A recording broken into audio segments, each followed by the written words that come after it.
começar. Boa tarde a todos. Boa tarde, gente. Queria agradecer a presença e a apresentação da exposição está organizada da seguinte forma. Teremos uma apresentação musical do Sérgio Carvalho, ao piano. Ele é do coral da USP e mantém uma programação aqui, às quintas-feiras, de música muito bem sucedida, na verdade, para o público cativo. E coincidiu da abertura da exposição ser uma quinta-feira, em que a sala estava reservada para a abertura da exposição e não teria música, mas aí, quando eu me dei conta disso, eu escrevi para o Sérgio perguntando se ele teria interesse, poderia fazer uma apresentação musical. Ele imediatamente aderiu à ideia e produziu um repertório, né, de Ernesto Nazaré, algumas peças do Ernesto Nazaré que ele vai apresentar aqui para a gente hoje. Mas, em geral, o repertório aqui, ele toca cravo, ele mudou inclusive de instrumento, ele dá uma boa vontade, né? Ele toca cravo e são peças de Bach, né? Tem uma programação que vem desde 2015, né? E a cada ano se renova o repertório. Então, enfim, agradeço muito ao Sérgio pela disponibilidade de vir aqui, né? Então vai ter uma apresentação do Sérgio, em seguida a gente faz uma mesa rápida, com a participação dos diretores da biblioteca, dos curadores, da Cristina Fonseca e minha, né, que a gente vai falar um pouco sobre o acervo, a importância do acervo, especialmente da coleção Machado de Assis aqui na BBM. E logo em seguida a gente desce as escadas e visita a exposição que está no andar de baixo. Então, assim, para vocês, eu sei que é o horário de almoço, ele tem um cálculo de tempo, a ideia é que antes da 1h a gente possa visitar a exposição. O Sérgio, para essa apresentação, ele escolheu, como eu disse, peças do Ernesto Nazaré, que são as seguintes: Garoto, um tango; Ameno Resedar, que é uma polca; Tenebroso, que é um tango; Confidências, uma valsa; e Fonfon, que é um tango. E Garoto é dedicada ao Arthur Napoleão, que é uma figura importantíssima na formação do Machado, da juventude do Machado. Ele é um pianista português, uma espécie de menino prodígio, que fez turnês pela América do Sul, né, pela Europa também, e que foi muito próximo, era vizinho da família da Carolina, mulher de Machado, no Porto. Então tem uma relação ali tem peças de teatro que Machado encena com a presença, peças dele que são encenadas, com a presença do Arthur Napoleão, de um grupo de portugueses que foi muito importante na formação do Machado. Então, o Arthur Napoleão é um personagem, digamos, daqui do piano, né? E será um personagem também que vocês vão reconhecer lá embaixo na exposição.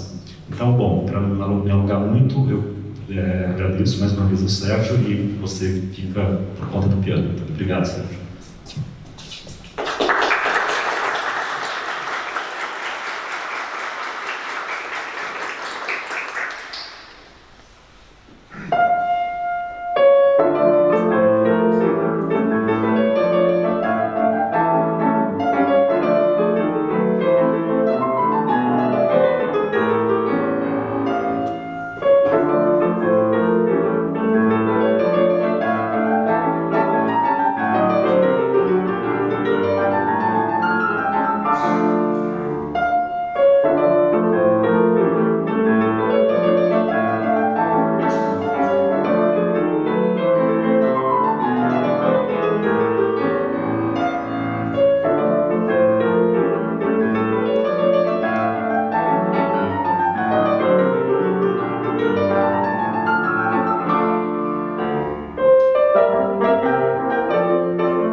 Muito obrigado, Sérgio, pela bonito recital. Nossa, realmente a gente vai formar a mesa, então. O piano será retirado da... Bom, então temos uma mesa em que a ordem das falas, a gente combinou, o professor Carlos Heron, que é o diretor da DBN, o professor Alexandre Salles, que é o vice-diretor, a Cristina Antunes, que é uma das curadoras da coleção da DBN, e em seguida eu falarei. Então, vou passar imediatamente a palavra para o Carlos Heron, agradecendo a presença. Obrigado, Hélio. Boa tarde a todos. Eu vou fazer apenas rápidas palavras de agradecimento. Em primeiro lugar, agradecer ao Sérgio pelo belíssimo recital que nos deu. Não sei se vocês repararam, se essa altura tinha um pica-pau pousado ali atrás. Eu achei que ele estava interessado e gostando da música. Claro, a gente pode passar a viajar, mas pareceu que ele ficou algum tempo a mais do que ele aqui, né? Ele está sempre aí, mas nem sempre nesse canto e nem por tanto tempo. Ele é mais arisco normalmente. Bom, queria agradecer o público aqui presente por estarem presentes nessa abertura da exposição Machado de Assis na Biblioteca Brasileira Mindlin, primeiras edições e raridades. Queria agradecer também ao professor Hélio Seixas Guimarães por organizar essa exposição, a Ieda Levenstein também, que apoiou ao longo desse processo. E, bom, eu acho que não há o que dizer sobre a importância de Machado de Assis para o Brasil e para a literatura mundial. E o que couber dizer eu vou deixar claro ao especialista que em seguida tomará a palavra. Eu queria apenas, muito rapidamente, fazer uma homenagem ao Dr. José Mindlin pela doação do acervo, um gesto incomum, diga-se, nos tempos que correm. E eu confesso que nem gosto de lembrar essa situação, mas como comprova a falta de solidariedade das nossas elites, em geral, após o incêndio do Museu Nacional. Isso não faz mais do que ressaltar e relevar o nobre gesto do Dr. José Mindlin e de toda a família, na verdade, que doou esse acervo para uma instituição pública sem contrapartidas, né? E também ressaltar não apenas o gesto da doação, mas acho que ressaltar também o critério do Dr. José Mindlin na composição do seu acervo, da sua coleção, porque eu fui acompanhando aos poucos a montagem dessa exposição com o professor Hélio Seixas Guimarães e ficava evidente o critério da escolha dos livros, porque de fato ele tem aqui, enfim, tinha na sua casa e agora aqui publicamente a obra completa do Machado de Assis, além dos desdobramentos, acho mais importantes a partir da publicação dessas obras. É isso que vocês terão o gosto de ver, isso vai ser apresentado depois em seguida pelo Hélio, né? E agradecer especialmente ao Hélio por nos revelar essas qualidades e preciosidades. Muito obrigado a todos.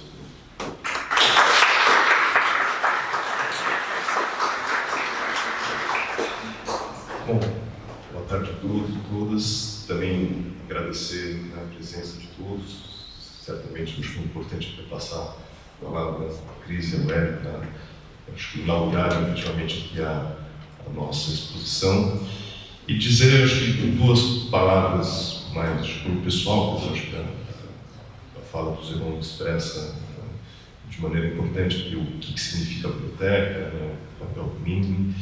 Eu acho que a primeira de caráter um pouco mais pessoal em relação ao Hélio, né? Eu cheguei aqui à biblioteca, em pouco tempo que eu estava aqui, tinha um projeto que chamava PBM Vestibular, para trabalhar com os autores do vestibular, e o Hélio muito gentilmente aceitou participar e eu posso dizer que foi um grande prazer poder ouvir. Eu digo também que esteve presente nessas falas. Eram falas curtas, voltadas para os alunos, para uma difusão do que tem aqui na biblioteca, para expressar um pouco do que tem sido trabalhado, pensado a respeito desses grandes autores. E dizer que a partir dali, a gente tem se encontrado um pouco aqui na biblioteca e é sempre um grande prazer poder ouvir um pouco das histórias do Hélio a respeito da obra, da importância da obra, da relevância dos estudos do Hélio a respeito disso e do que hoje a gente vai poder ver lá embaixo da exposição, quer dizer, como essa grande acervo rico aqui, ele só consegue ser levado ao público com um trabalho de pessoas muito dedicadas como o Hélio, que como pesquisador tem né, e a ideia de trabalhar daqui a algum tempo com essas obras. Então, acho que o trabalho muito cuidadoso deles vai estar na Expresso, nessa exposição, então eu preciso agradecer muitíssimo aqui a todo o trabalho que vem sendo feito pelo professor Hélio. E a outra questão, acho que vai um pouco ao encontro aquilo que foi falado pelo Zeron, foi um grande prazer abrir hoje nos jornais, nem precisei abrir, já estava na capa do jornal, né, uma foto, né, da exposição, da abertura, fazendo menção à exposição. E acho que um pouco essa expressão do Zeron, quer dizer, nos dias tão difíceis quanto temos hoje, ter a possibilidade de levar um pouco a mensagem do que é feito dentro da universidade, do que tem sido trabalhado, e aproximar a universidade com o público externo, quer dizer, não só com notícias ruins, né, do ataque que a universidade sofreu esses últimos anos, mas mostrar também que tem muita coisa boa e que quer dizer, o nosso trabalho tem um papel muito importante para a própria sociedade. Então, quer dizer, ter essa excelente notícia ser veiculada em vários lugares e mostrar o que tem sido feito e como o que é feito aqui é importante para esse contato com a sociedade, uma maior proximidade. Então, eu acho que esse é o papel que nós, como membros da universidade, precisamos fazer. E aí eu preciso de novo agradecer, quer dizer, que esse trabalho é sempre um trabalho coletivo, né? Às vezes aqui, como um papel mais institucional, a gente não consegue dar conta de todo esse esforço e por isso, quer dizer, essa vinda de pessoas tão dedicadas aqui para poder expor e pensar, refletir sobre o que tem dentro desses acervos, isso é fundamental. Então, queria de novo agradecer e torcer, tenho certeza que vocês vão aproveitar muitíssimo a exposição daqui a alguns minutos. Muito obrigado.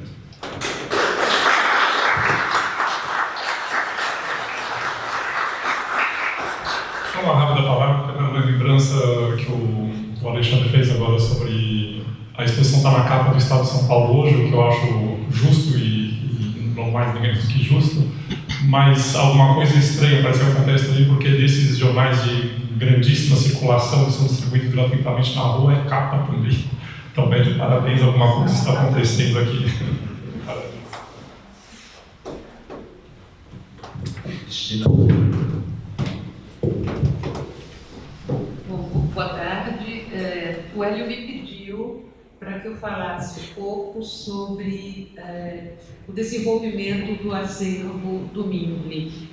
De como ele criou essa coleção.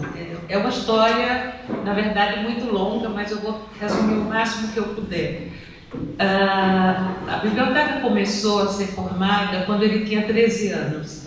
Ele ganhou de presente de uma tia o livro História do Brasil, do Frei Vicente Salvador, e esse livro tinha uma bibliografia super extensa no final.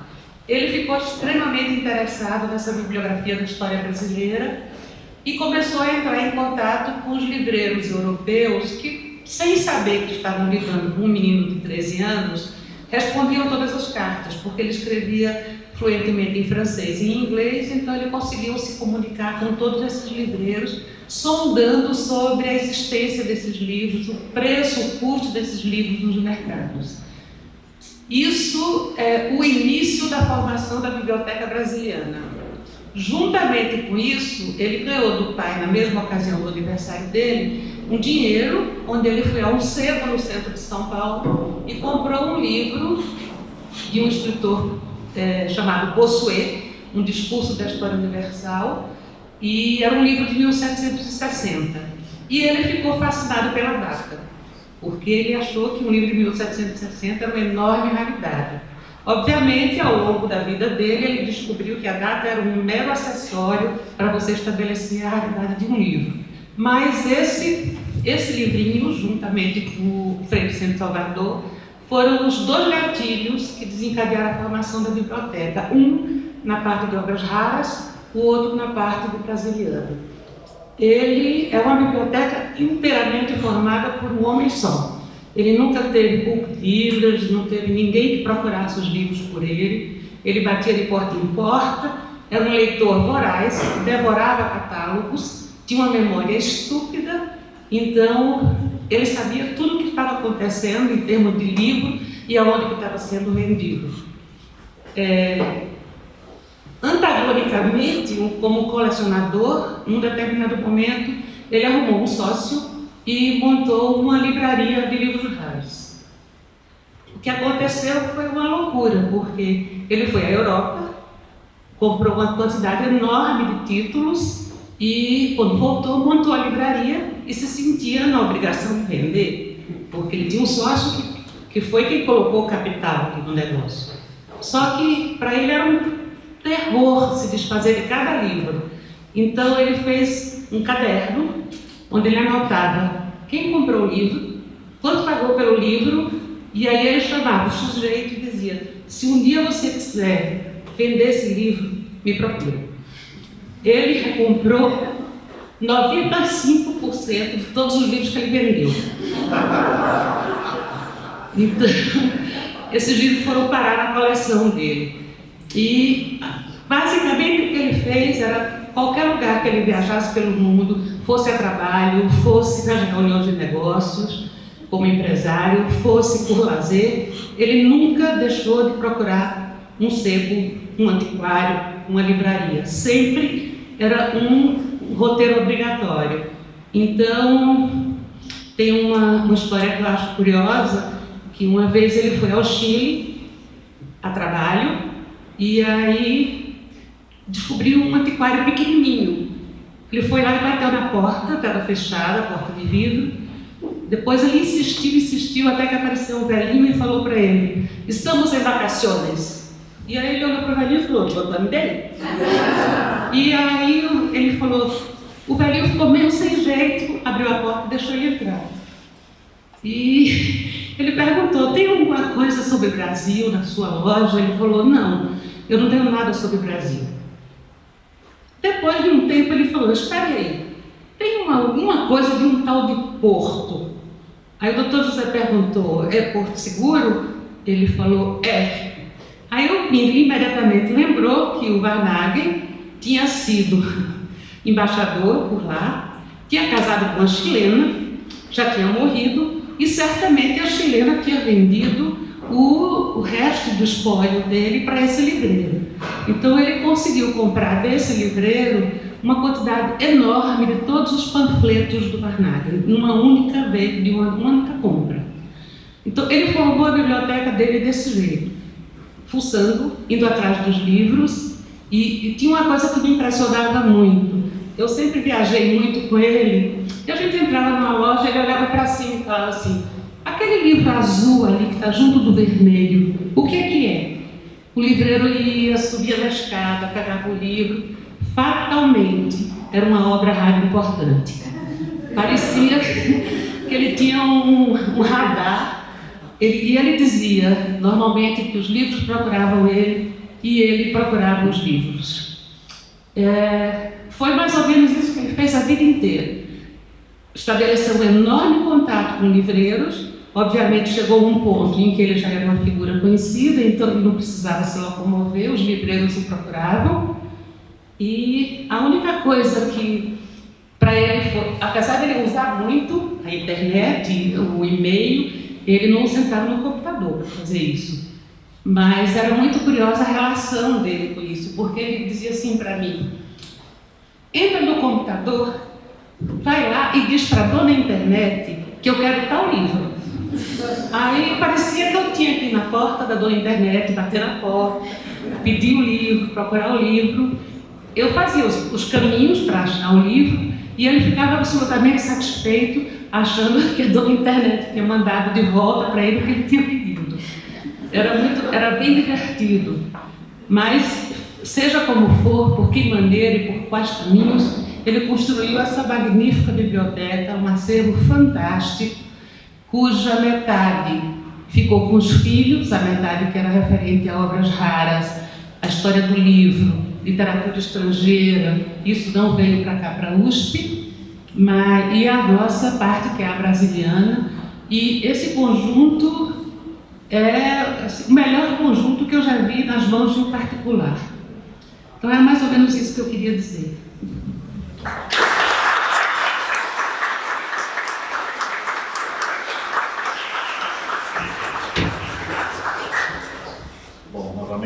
tarde a todos. Bom, em primeiro lugar, algumas notas de agradecimento. A presença de todos vocês, alunos, colegas, amigos. Gostaria de agradecer também aos diretores da biblioteca, professor Zeron, professor Alexandre, aos curadores da BBN, Cristina, João, pela acolhida nessa biblioteca como pesquisador associado, uma condição que tem me permitido acesso a materiais incríveis, né? E parte desses materiais está reunida na exposição que estamos inaugurando hoje. A pesquisa se desenvolveu em colaboração com a Ieda Lebenstein, que está aqui presente, a Luciana Antonin Schweppes, com uma atividade relacionada aos seus projetos de pós-doutorado, e também teve a colaboração do Fernando Borsato e da Rebeca Santana, alunos de iniciação científica, todos com trabalhos de pesquisa que vêm se beneficiando da coleção da BBN. No que diz respeito à montagem da exposição, que vocês vão ver daqui a pouco, eu preciso agradecer também ao entusiasmo e à generosidade do arquiteto Álvaro Razucchi e da sua equipe, Lígia, Lívia e Daniel, que ajudaram a organizar e a distribuir o material no espaço. Vocês vão ver como isso está distribuído, eu acho que está bem organizado e bonito. Em segundo lugar, eu quero falar um pouco sobre os objetivos da exposição, né? O primeiro objetivo é mostrar a longevidade e a diversidade da obra de Machado de Assis. Em geral, a gente pensa no Machado de Assis como autor de alguns romances, Memórias Póstumas de Brás Cubas, Dom Casmurro, e de uns 10, 12 contos que se tornaram antológicos. O que a gente vai ver aqui, por meio das primeiras publicações, né, diante dos livros, é o conjunto da obra publicada por Machado de Assis em seu período de vida, em um dos blocos. Isso compreende escritos dos mais variados gêneros praticados no século XIX, poesia, crítica literária, teatro, crônica, conto, romance, correspondência. Inclui títulos muito pouco conhecidos, mesmo por quem frequenta a obra de Machado de Assis há muitos anos. Peças como Desencantos, Os Deuses de Casaca, livros de poemas como Frisálidas e Falenas, uma peça comemorativa do tricentenário de morte de Luís de Camões, né? Tudo isso, né, faz parte também da obra do Machado de Assis. E ainda no que diz respeito à obra, além do conjunto de praticamente todas as edições que Machado publicou em livro durante seu período de vida, ou seja, até 1908, mostramos também uma seleção de periódicos, jornais e revistas, nos quais Machado publicou pela primeira vez grande maioria dos seus textos antes de recolhê-los em livro.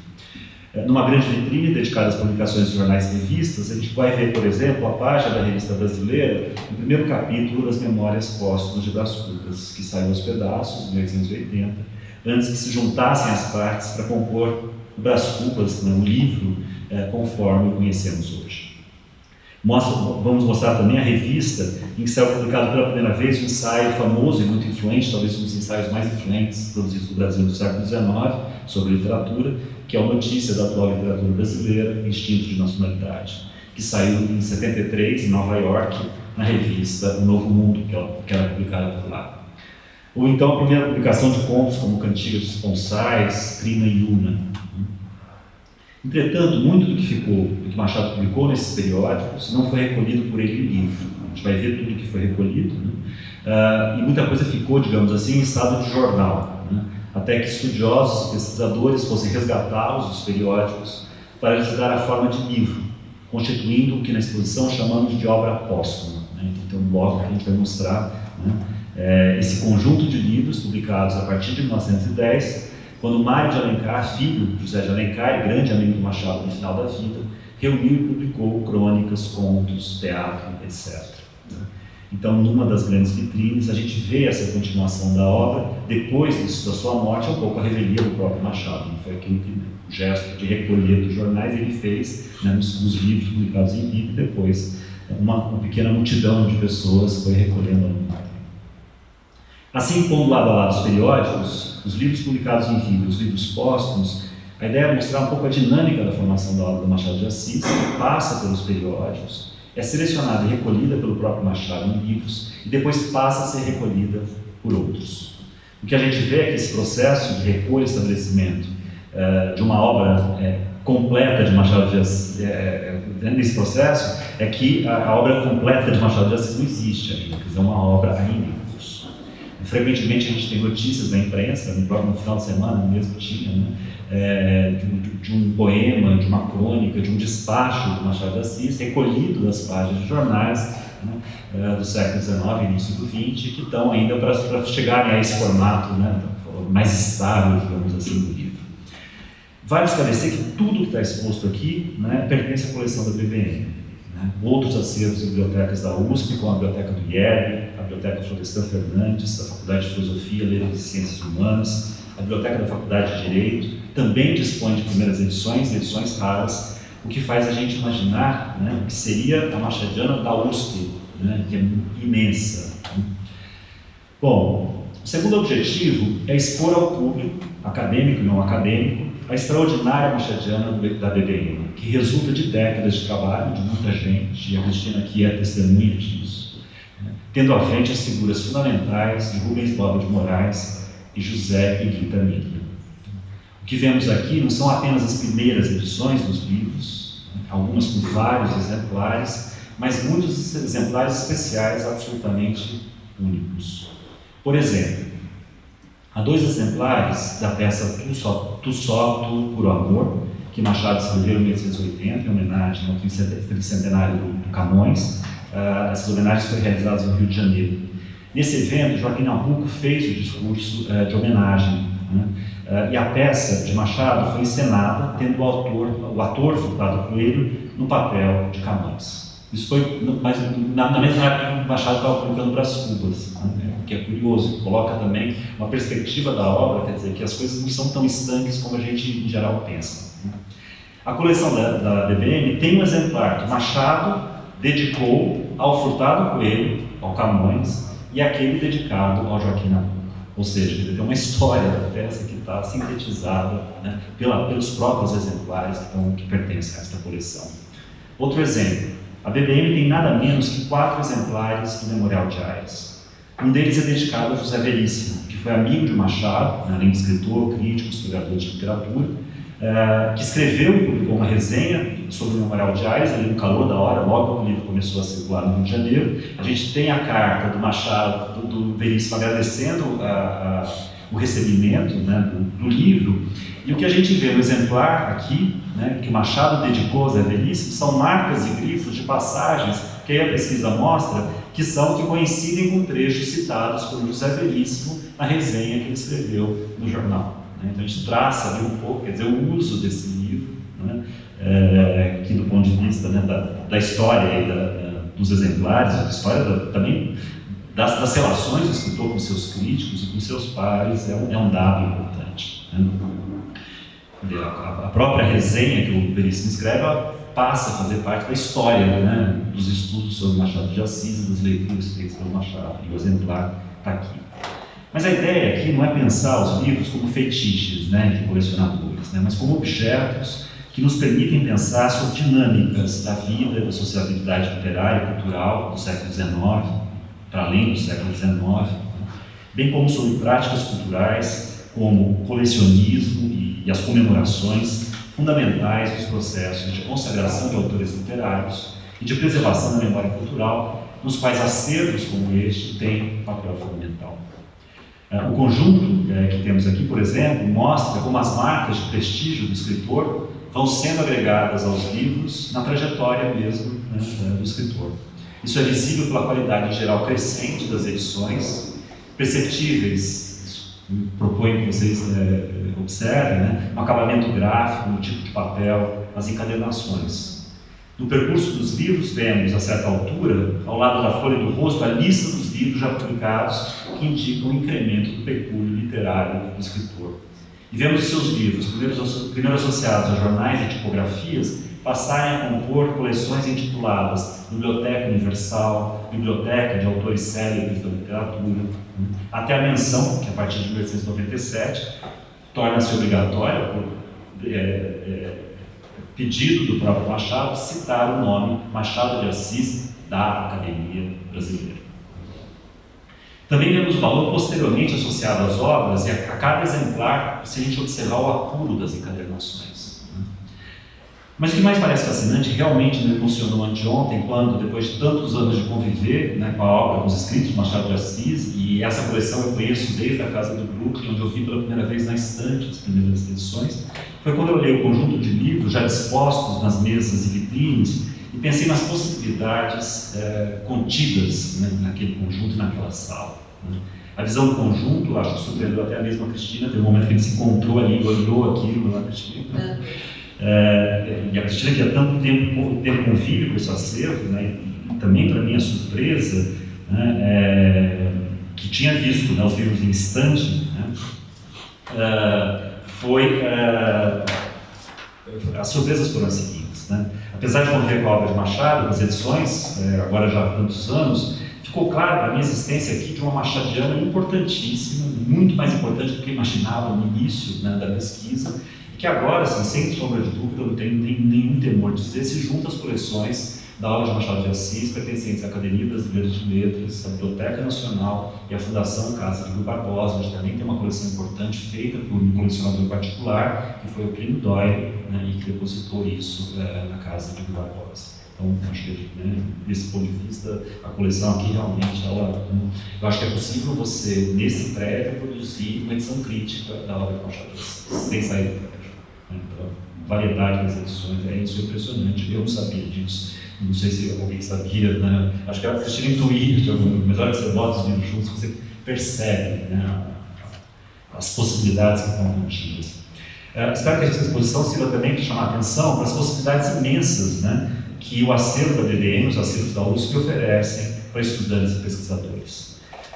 Agora, o que me pareceu mais fascinante é olhar para o conjunto das primeiras edições ali, né, imobilizadas, né, dentro das vitrines, como pássaros, né, as páginas abertas, né, prestes a voar, né, foi pensar que os livros reunidos naquela sala ali foi por meio deles, né, foram eles que comunicaram ao mundo a enorme e variada galeria de situações e personagens imensas inventadas por Machado de Assis.